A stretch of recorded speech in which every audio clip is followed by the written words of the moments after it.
আসসালামু আলাইকুম, উমাইজাস কিচেনে আপনাদের সবাইকে জানাচ্ছি স্বাগতম। আজকে আমি রান্না করব লইট্টা মাছের ঝুরা ফ্রাই। সেই জন্য আমি কড়াইয়ে তেল দিয়ে নিলাম। তেলটা গরম হয়ে গেলে আমি এতে পেঁয়াজ দিব বেশি করে। ঝালটা যার যার পরিমাণ মতো দিয়ে নেবেন। আমি কাঁচামরিচ দিয়ে নিচ্ছি কিছু, তারপরে লবণ দিব। লবণ দিয়ে তারপরে আমি ভালো করে ভাজবো পেঁয়াজগুলো তেলের মধ্যে। যখন ব্রাউন কালার হয়ে যাবে তারপরে আমি বাকি রান্না করব। আমার রান্না যদি আপনাদের কাছে ভালো লেগে থাকে অবশ্যই আমাকে লাইক, কমেন্টস আর সাবস্ক্রাইব করতে ভুলবেন না কিন্তু।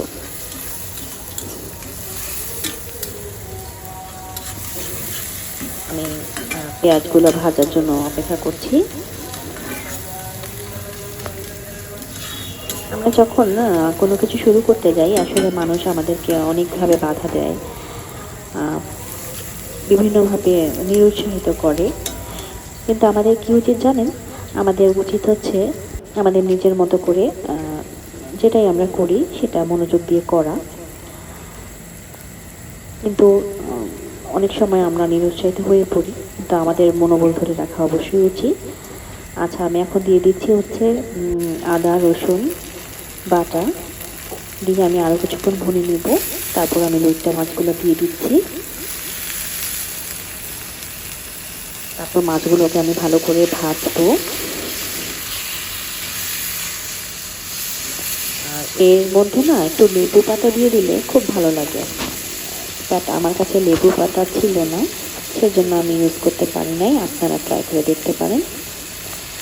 আমি এখন হলুদ মরিচ দিয়ে দিলাম, একটু ধনিয়া দিয়ে দিলাম। এখন আমি মশলা দিয়ে ভালো করে এটা কষাবো।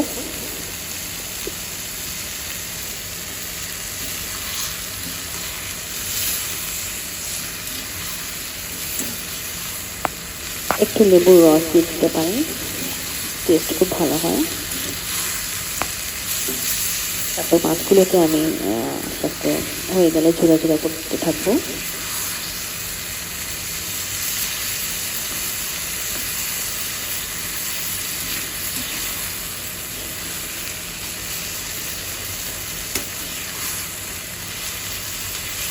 তারপর এগুলো খুব ভালোভাবে মশলার সাথে মেশানোর জন্য আমি একটু পানি ইউজ করবো। একটু পানি দিয়ে দিলে খুব ভালোভাবে মিশে যাবে। আমি ধনিয়া পাতা দিয়ে দিলাম।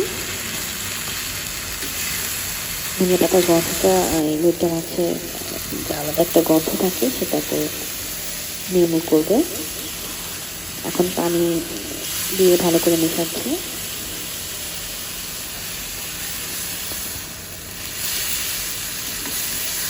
আবার একটু নেড়েছে।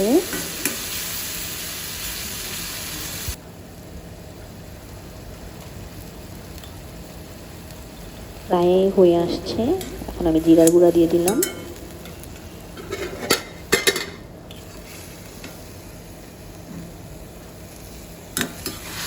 এটা কিছুক্ষণের জন্য ঢেকে দিতে হবে, ঢেকে দিলে এটা মিশে যাবে।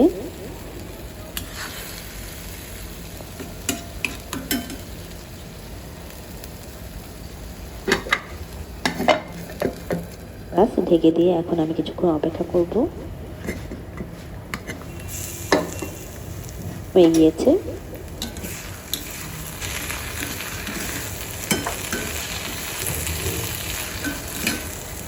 ব্যাস, রেডি হয়ে গিয়েছে আমার লইট্টা মাছের ঝুরা ভাজি। ধন্যবাদ সবাইকে আমার ভিডিও দেখার জন্য।